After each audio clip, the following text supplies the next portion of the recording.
on from that, we've also are quite deeply embedded in working towards societal responsiveness, and recognizing the congruence between the SDGs and Agenda 2063, which tend to provide us a really good framing and a set of targets, a suite of targets to which we can work towards. We went through a process of internalization and sense making, and it's important to reflect that when we see all of this data or information that's out there, the contextualization of that knowledge is critical to meaningful understanding and for using it to develop fit for purpose responses or solutions. And that was the underlying premise that we looked at the SDGs and Agenda 2063 for internalization. Similarly, if we look at the ATOR report, I believe that there needs to be a degree of contextualization so that we could make sense of it and say, so what in our particular context? And so as an example of that, for the Sustainable Development Goals, we needed to tell our story. And we start off by saying that, well, for us, sustainability is the center of sustainability is the human condition in the broadest sense, okay? And we're looking at improving and enhancing the human condition. So we start off by saying, firstly, we've got to look at on being human, the basic requirements around our humanity, which include things like zero hunger, which is one of the things you would be dealing with, inequality in all its forms, okay, and poverty. Having met those requirements, we then look at ways to enhance our human potential through good health and well-being and quality education. Again, this is something that you would be grappling with. Once we've met our human potential, or we've reached greater degrees of human potential, we are able to improve our human existence through the SDGs that cover things like decent work, industries, innovation and industry, and peaceful and just societies. We need to be mindful of our planetary boundaries, and we need to embrace coexisting with all forms of life. So there was a process of contextualizing and sense making for us. And finally, just to say, well, with that in mind, we then translate that into action through our core functions of teaching and learning, research, and engagement and partnering. And I think, again, that this is something that you will be looking at in responding to and coming to solutions. Because you're looking at building capability, you are engaging with a range of stakeholders, and you're creating new knowledge. And so within that, I'll just mention briefly that some of the key things that we focus on in teaching and learning is transforming the curriculum so that it's responsive to our social context. There's epistemological diversity. We're renewing our pedagogy and classroom practices and engendering a culture of openness. We're seeking to strengthen citizenship, ourselves, the staff, the institution, and the students that come through the university. Our research transdisciplinarity is critical, but anchored on disciplinary and multidisciplinary excellence. And we have a range of strategic platforms that drive this agenda. And we have an evolving architecture for our research things that allow people to focus on sustainable development within the core of our strategy, but also give people space to play and use teaching and learning and research as two sides of the same coin. And finally, we are working towards engaging in a very serious manner, because ultimately it's through partnerships that we can create far more profound impact than we can create on our own. And thank you. I hope that was a useful speed dating kind of thing, but welcome. And my sense is that we fit together, okay? And on that, and that's the basis why we're doing work together. Thank you. Thank you, Dr. Bajani. Yeah, may I invite Dr. Usman Bajani. He's I don't know, I have to introduce him, but he's the founder and the executive chairperson of Academia 2063. And please give us your remark. Thank you. Thank you, Getao. It's a pleasure to be here. Thank you. We just heard on this last slide really how these two organizations share a lot in common: education and training and engagement. And I think these academic series do fit in there squarely. So it is a pleasure, therefore, for me to say a few words about the seminar series. But let me start by saying who we are as Academia 2063. We are a Pan-African research organization with a headquarters here in Rwanda. I'm speaking to you today from Kigali.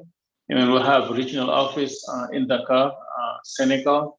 We have 15 nationalities on the team. Our management is very much gender balanced, 50-50. So we are living the principles that we espouse, Pan-Africanism and balanced way of approaching things in general. Our motto is the expertise we need, the Africa we want.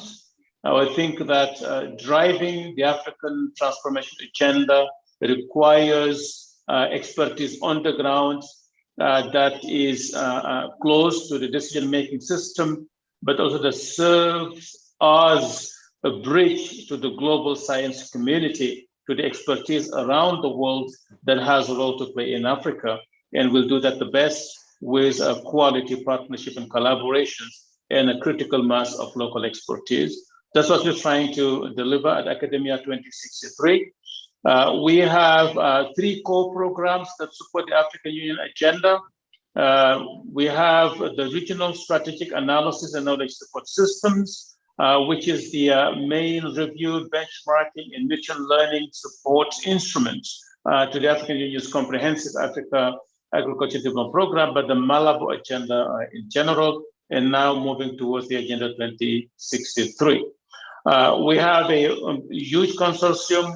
We launched several years back, and here I have to give credit to my colleague Maximo Torero, who was then Division Director at IFPRI, International Food Policy Research Institute, when we launched the African Growth and Development Policy Modeling Consortium, with a goal to create a critical mass of modelers, economic modelers across the continent.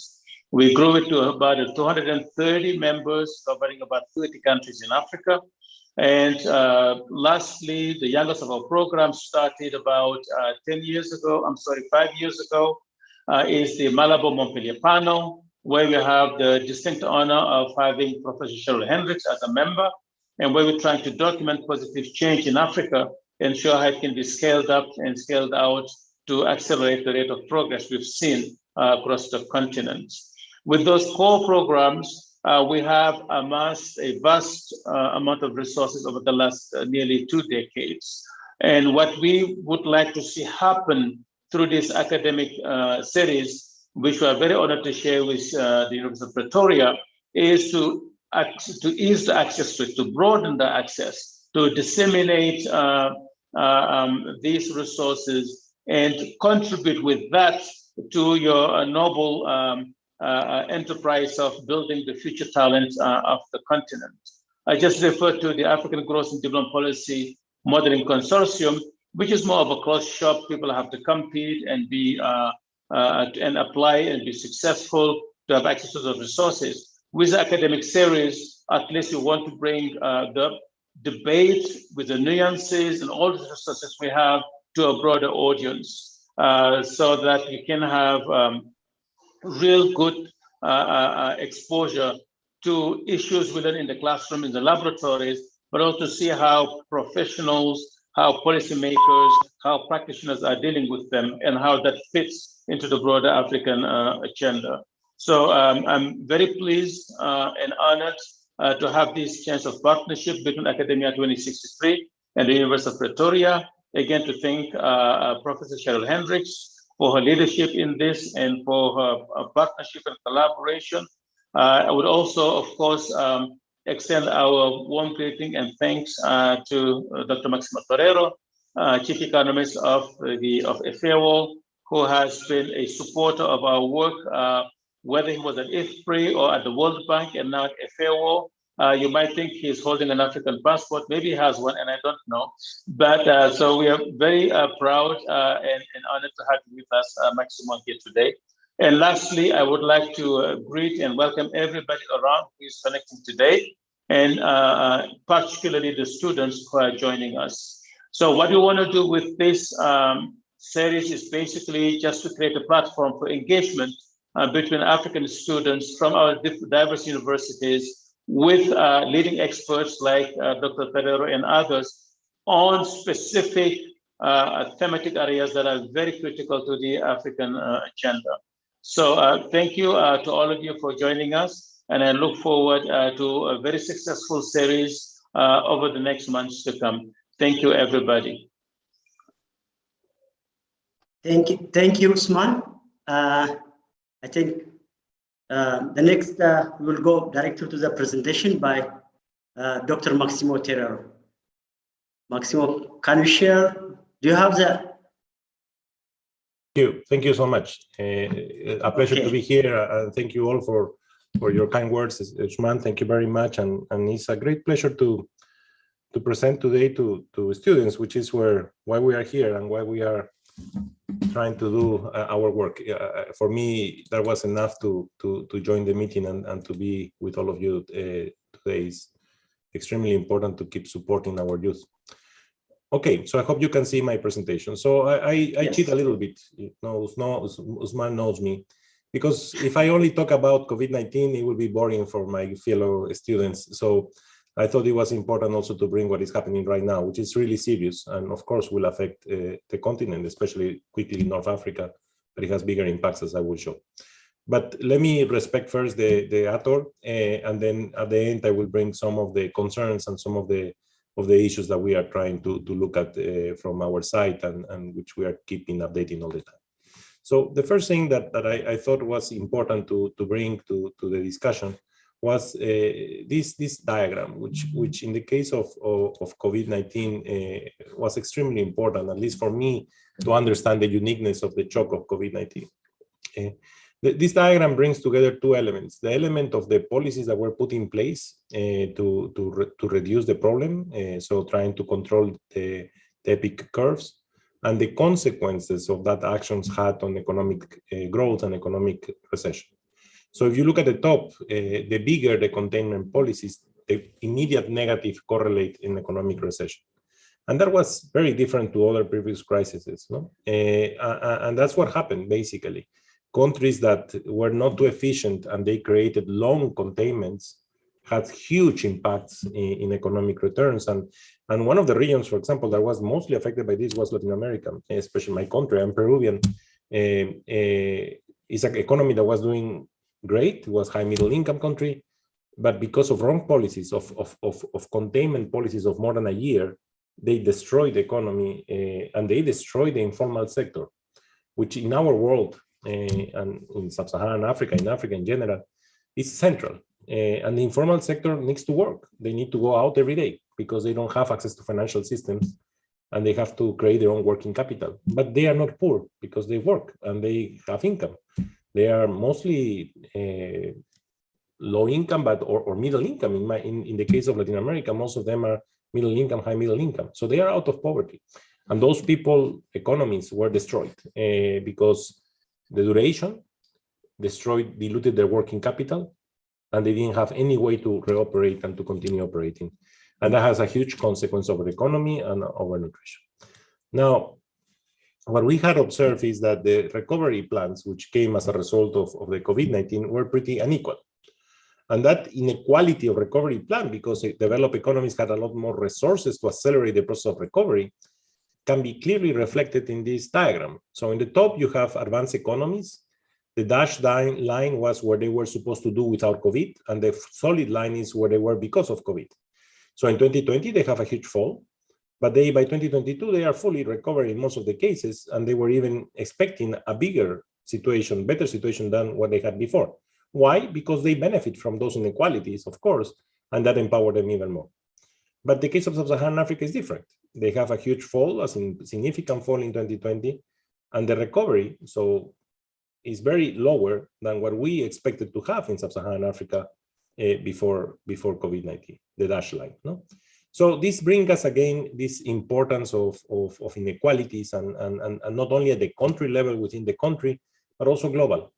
COVID-19 was a global problem, and a global problem that clearly show and exacerbate those inequalities. And that's something that I think is a very important lesson learned that we need to bring up.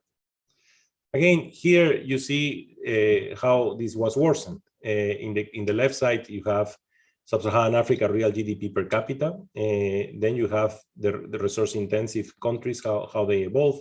And in the right-hand side, you have the geography and inequalities. And you can see by different countries how the inequalities, all the red lines, are showing significant worsening of inequalities even within the countries. No? So the geographical inequalities have substantially increased. And when we talk about this and when we see these exacerbations, so for me, inequality is like an accelerator of the problem I am facing. And if I am facing significant levels of undernourishment or overnutrition, then if I am unequal, that will accelerate even more that process. No? And the numbers show that. So after a long trend of decreasing prevalence and relatively unchanging number of undernourished people, both began to rise in Africa in 2014. And the new estimates show that the sharpest increase in undernourishment ever observed in a single year from 2019 to 2020, which is the latest SOFI numbers. The new numbers will come in July for 2021. So the continent show a significant increase. So compared with 2019, 46 million people more in Africa were affected by hunger in 2020, and this is chronic hunger. This is not acute food insecurity, which is more a short-term concept. And if we look at the estimates, show also that enduring and traveling regional inequalities, no? The proportion of the population in Northern Africa affected by hunger in 2020 is much smaller compared with almost all the subregions of Africa south of the Sub-Sahara, except for Southern Africa. And in the other subregions, the prevalence ranges from 18.7% in Western Africa to 31.8% in Middle Africa. And the largest number of undernourished people, more than 125 million, live in Eastern Africa. So the prevalence of undernourishment increased from 2019 to 2020 in all subregions in Africa, and the sharpest increase of 5.8 percentage points in just the same year was in Western Africa, corresponding to 24.6 million more people going into chronic undernourishment. And the projections for the number of undernourishment globally and at the regional level confirm that the enormous challenge of the eradication of hunger by 2030 is very difficult now that we can argue that we will achieve. Of course, we have to be optimistic, but these graphs clearly show how far we are from it and how much of a change we need to do. So the evolution from 2020 to 2030 in terms of the numbers of undernourished people is quite different across regions. A significant increase is forecast for Africa, where the number is projected to reach 300 million people, placing it at the same level with Asia by 2030. So that's a big shift. And Africa is projected to be the region with the highest number of undernourished people, even in the absence of COVID-19 pandemic. So again, the dotted line is without COVID, the dashed line is with COVID. You can see what is happening, and you can see how the situation has been worsening over time. Now, with respect to the SDG 2.2 targets and the WHA, the World Health Assembly, global nutrition targets estimates regarding the levels of malnutrition in 2030 are characterized by a greater level of uncertainty this year than in the past, as with the projections of hunger. The estimates of the progress towards the largest presented in this table do not account for the effect of COVID-19 pandemic, do not weigh in the more recent trends, and do not factor in future potential change in trends.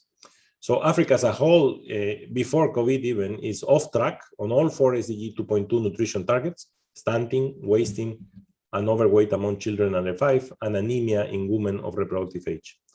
All the subregions have shown progress towards the stunting target since 2012, but not enough to achieve a 2030 target. For child wasting and overweight and anemia in women, most subregions are making no progress. And all subregions are off track to meet the 2025 World Health Assembly targets to halt the rise in adult obesity by 2025.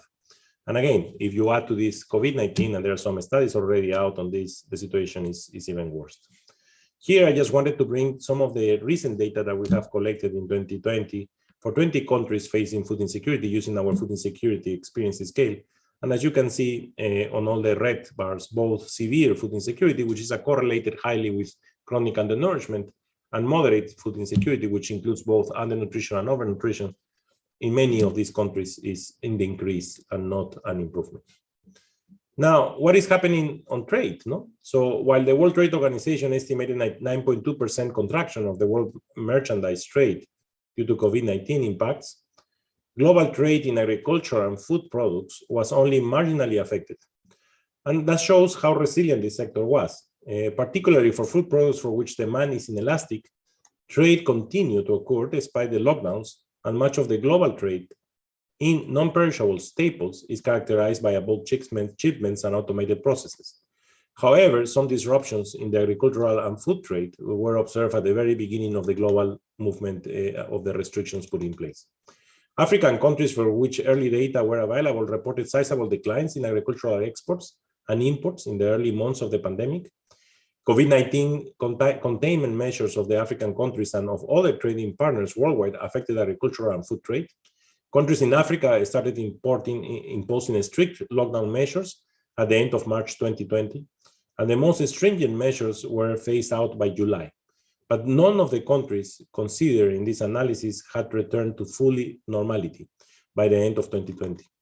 And restrictions on the movement of people follow similar patterns in many countries, notably developed countries, which are among Africa's main trade partners. Concerns over trade and value chain disruptions at the beginning of the pandemic led many countries to impose policy measures to limit potentially adverse impacts on food security and food safety. And several African countries applied measures such as temporary export restrictions, relaxation of import barriers on specific of all foods to increase or stabilize domestic supply, measures to facilitate trade producers, and temporary import restrictions or additional certification requirements in response to fears over possible COVID-19 transmission through the importation of food products, and measures to provide more targeted support to farmers and consumers, including input subsidies, the expansion of release of food stocks, and the implementation of expansion of price control mechanisms. And here it's very important to understand that every policy that we implement has a concept. So for you young people, you need to understand that it's always crucial to look at the consequences of our actions. Now, this graph shows that between April and May, when most countries in the world had imposed strict lockdown measures, agriculture and food export values of the aggregate of 14 African countries fell comparably with the average of the same months in 2018 and 2019. Similarly to the global level patterns, this decline was followed by a rebound effect in June, and in the second half of 2020, agricultural and food exports of the African countries tended to be higher in value terms than the average of 2018 and 2019.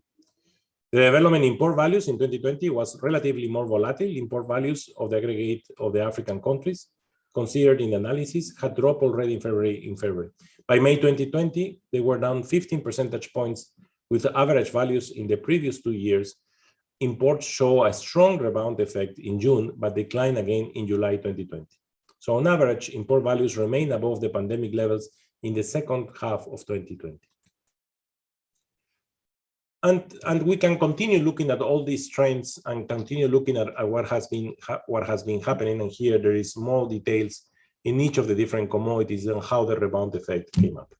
But what I wanted to take advantage of my last minutes was what is happening today, because I thought that what is happening today comes at the worst of the times. No? After a COVID-19 that has put so much pressure, that has affected our country so much, and that has put even budget constraints because indebtedness of these countries to be able to recover, and that has exacerbated so much inequalities and has put commodity prices in the highest levels, historically highest levels, because of the rebound and the recovery of the big economies, then this problem happens, which is the war in Ukraine. And the war in Ukraine brings three types of risks that we need to look at. First, the food and agricultural risk. Second, the macroeconomic risk. And third, the humanitarian risk. And the order has nothing to do with priority. Of course, humanitarian is essential, and we look at food and how we can resolve the three boxes of problems. No, you have the problem within Ukraine, the people there. you have the people living of Ukraine, but then you have the other people around the world, Africa, North Africa, that is going to be affected because of the increasing prices that we are observing. So when we look at the food risks, where are the major concerns that we have? In the very short term is access to commodity for countries which are hugely import dependent. And that's part of the supply, how much they can continue importing from other sources, given that 1/3 of the cereals in the world came from these two countries, from Ukraine and Russia. Although this year, the gap on wheat is around 8 million metric tons, 7 million metric tons, and the gap on maize is only 11 million metric tons. But this is this year. So countries can cover this year, like India has increased in 7 million metric tons already with exports, and Argentina also, and maize can come from other countries. But although they won't fill completely the gap, prices will go, already have increased, so they have incorporated that problem. But the problem is the next planting season. And it's not only the next planting season for Ukraine, which could be substantially affected, not only because of the war, because of the destruction of the logistics of the value chain infrastructure, but also because labor force cannot work anymore. They are fighting. And that implies that for next year, if Ukraine and Russia doesn't resolve this conflict and they don't plant by June or July, they don't start the planting season, we are talking that 1/3 of the world's cereals will disappear from the market. But the second element, which is extremely important, is inputs, especially fertilizers, which the prices were already very high, and which has started to create a problem in terms of supply, even of the planting season now. We are observing that in Africa, they are projecting 30% decline in productivity and yields because of the lack of fertilizers. In the case of Latin America, key exporting country of cereals, we are observing something similar. In the case of Asia, countries like Bangladesh have huge challenges of access to fertilizers.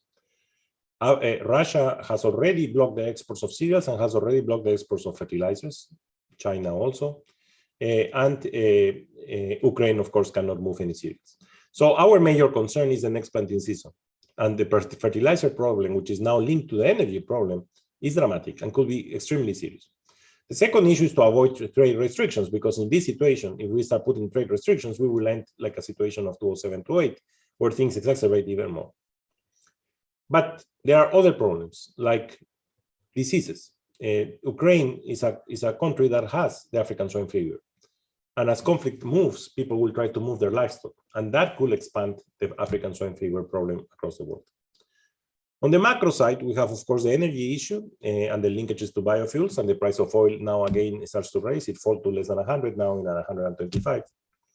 The debt issues, as I mentioned before, but the exchange rates are crucial.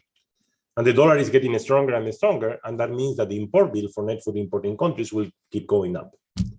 And lastly is a nuclear problem. Not only nuclear because of a nuclear attack, which I hope doesn't happen, but also because of nuclear contamination. And that affects agriculture, because then the soils and the land cannot be used for a period of 10 years. So colleagues, the situation is pretty bad. And we have done some simulations. We have two scenarios, what we call the model scenario, where we basically reduce the supply in around 10 million metric tons, and we have the severe scenario where we reduce the supply in 20 million metric tons, and the supply of other commodities in addition to cereals. These are the levels of price spikes that will happen. The solid line is the medium term. You have both for wheat, the yellow and the brownish, and then you have the moderate short run and the wheat severe scenario with a darker color. So the darker color will be the severe. The lighter color is the moderate. And as you can see, the spikes relative to a baseline, which is already high, because remember, these are not levels, these are a trend of prices already estimated with the current high prices, and then how much we deviate because of the conflict. And how this turns into impacts of food security. So in the short term, because the gap can be closed, the prices could increase to this baseline, so to these already increasing prices between 8 to 10.5%. And the nourishment, 7.6 million. In the medium term, between 10 to 8 and 8.1 million. Geographically, the dark blue countries will be the ones which will be the most affected, which today are the most net food importing countries. But today we are now already moving into this scenario, the most severe scenario. And this severe scenario, these price changes, only because of the conflict, could go between 21 to 17, depending on the commodity, and increase 30.1 million more, again, over the trend that was already increasing of undernourishment, chronic undernourishment. And will, on the long run, will also have effects in the long run. but the impact will be global. As you can see here, all the continent will be affected, more the northern part of the continent and some parts of East Africa, but it will be global. So this is the situation we are facing today, and this is where we are. And for here is where we need to work enormously to try to increase resilience. And increasing resilience has two components. One is to minimize risks, and the other one is to cope with risk. Now, of course, the risks, which are not risks, are uncertain issues, like what happened with COVID-19, what happened with this conflict. But there are risks that we can control. We can try to have early warning systems. We can try to have a One Health approach to minimize things like COVID-19 in the future. We can have insurance mechanisms. But the second part is once the risk happens, how we cope with it. And that's where the social protection, the incentives, trying to boost farmers, trying to look at the opportunities from the crises, from the disasters, so that we can build back and do something forward better with what we have. And that's using technology in the best possible way, digital innovation, increasing productivity. Like, for example, the issue of fertilizers. It's a huge opportunity to do soil maps, to improve the way we use our blending on soil so that we really are giving the soils the micronutrients they do, rather than just throwing fertilizers that doesn't matter for those soils. So, colleagues, this is the way we have to do. We are facing very challenging times, and we have a lot to do. But again, I just wanted to raise these issues today. Thank you very much. Thank you. Thank you, Dr. Maximo. It's very enlightening, and we are moving from crisis after crisis, and then you captured all of them. And now we will directly go to the discussants of Pamela. Pamela is a PhD student in the University of Pretoria, and she will have some observations and also maybe comment for Dr. Maximo. And let me directly go to Pamela. Oh, thank you very much, Dr. Gito, and thank you, Dr. Maximo, for the insightful and comprehensive presentation. So I'll here share my views and the synthesis from Chapter 2, which was looking at food security and agricultural trade during the COVID-19 pandemic. And I acknowledge really that COVID-19 came unanticipated, and the movement restrictions in a bid to curb against the spread of the virus affected African economies and the livelihoods. And to that, we can see now we have another threat, which is the Ukraine-Russia war, which is also worsening the situations whilst we're still suffering from the effects of COVID-19, because COVID-19 is not yet over. So this has widened the gap towards the goal to end hunger by 2030. So we're still very far to achieve the Sustainable Development Goals. And this is why research is taking that trajectory towards building resilience in food security. So your chapter, from my synthesis, I noticed that it was in 2 segments. And of course, from this presentation, you managed to add other recent issues, which I had also drawn as some questions from this chapter, but some of the things you have already addressed them. So on the first segment, you evaluated the impacts of COVID-19 on food security, and then the second segment looked at the COVID-19 impacts on agricultural trade across Africa, and I converge on the methodology that you applied in measuring the impact of COVID-19, especially the graphs and the tables. They managed to unveil the impacts on food security through the changes in food security, particularly the prevalence of undernourishment. So we can see that there was a proliferation of undernourishment in Africa, though we can notice that for the Western and Eastern segments of the region were highly affected. But for Southern Africa, of course, the levels are not that high as compared to the Western and Eastern regions, but the rate of rising is still of concern and has to be harnessed so that Southern Africa doesn't end up in a bad situation in terms of food security. And we can also learn from that chapter that we still have some issues, especially on the impact of COVID-19 on agricultural trade. Though the impact was not that high in terms of key commodities of concern on food security, as well as the key export crops. But we have to also take note of the role of ICBT, the role of the inter-cross-border trade. Remember, in Africa, we have, from the FAO report, which I read, it showed that we've got 70% of the sub-Saharan African population depending on the inter-cross-border trade. And it would be of interest to know what were the impacts maybe of COVID-19 or such restrictions on those livelihoods, maybe just as an addition to that. But however, on this study, it is very important, and it will guide policymakers on the strategies to use in the face of pandemics, because the tremendous negative impact was experienced, especially when the restrictions were tough. And when the restrictions were relaxed, we noticed that there were some changes and economies and livelihoods started to improve. So African governments really have to draw from this study to know that their populations mainly depend on informal employment.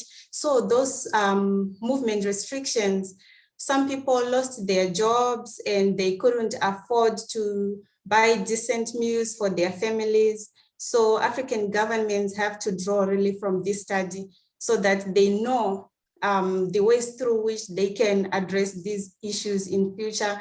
And I'm also happy that you managed to address one of the questions which I had, like on the individual effects of different strategies which were implemented by different countries across. And you can see that those countries which have got, which implemented or which have got better containment policies managed to improve their situations as compared to those countries which failed to have better containment policies. So that would be my contribution. And as a take-home message, I think this study was really good and insightful, and it also provides the baseline in terms of the importance of building resilience, because from one problem, from COVID-19, we now have the wars. We never know in future what are we going to face again after this Russia-Ukraine war. So building resilience is very important to the African context. It is very important. That is what I can say in short. Thank you very much. Thank you, Pamela. Dr. Maximo, do you comment? Do you have any comment? Or no, only to thank her enormously for taking the time to look at it so carefully. And I think you raised two very important issues: regional and trade and inter-regional trade, which was a huge opportunity during COVID-19, and which Africa needs to empower and continue improving. And that requires also looking at food safety. No? That's why it's so important that Africa builds the Pan-African Food Safety Agency to assure that you have a common standard across all countries. And that will really increase the resilience of the countries in the continent. It's extremely important. And the second one is effectiveness of policies. No, every policy has a consequence. Every wrong policy has a worse consequence, negative, normally not positive. And normally we don't assess those consequences. And as Shirley knows, we are trying to work on this, and not only looking at the direct consequences, but also looking at the indirect consequences of the policies. The pandemic clearly showed that countries that were not prepared and didn't take serious the problem destroyed their own economies when they had very limited resources. And the countries which really took seriously and learned from past experiences, which Africa has huge experiences with pandemics, were able to move forward. So I think that's a huge lesson learned that you highlighted, which is extremely important to take forward. Thank you. Thank you. Thank you. Do you have others from participants? Please raise your hand if you want to have some questions, including Professor Shaya. If you have any questions or comments, you're welcome. Anybody? I can't see any hand. But yeah, I see one person. Yeah. Can I jump in quickly? Thank you ever so much, okay, Maximo. That's enormous amount of food for thought and lots to discuss in future research conversations and research groups. So thank you so much. It just reveals just when we thought we understood the complexity from the high food price crisis from COVID, we realized that the geopolitics of food security is incredibly complex. Thank you. And thank you, Pamela, for your insightful comments. Thank you, Professor Sharia. And Kilian, you raised your hand. Please ask your question.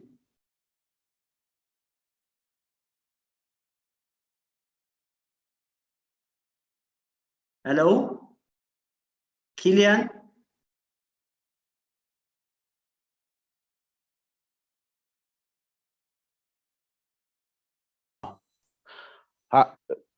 Good afternoon, good morning. Can you hear me? Yeah, we can hear you. Okay. Thank you very much, our esteemed presenters, Dr. Maximo, and the ED of academia. My submissions goes to Dr. Maximo, and I'm talking about something that I've got passion into. And I think you've touched that when you're concluding your presentation, when you're talking about fertilizers. That thing is something that I'm working on, and I am not so sure, or it should be a comment or an addition to the study that should have looked at how African countries the fertilizer supply systems have been disrupted during this COVID era, and that on its own, it points into how prepared these African countries should be in terms of building their own, perhaps their own blending plans, perhaps revamping their phosphate mines and all that kind of stuff, and improve regional trade within Africa. Why I'm saying so, because we are sitting, most of these African countries, they import their fertilizer requirements from international markets. And that being said, it is important. It's an important, one of the critical inputs that are required for productivity enhancement in Africa. So I think the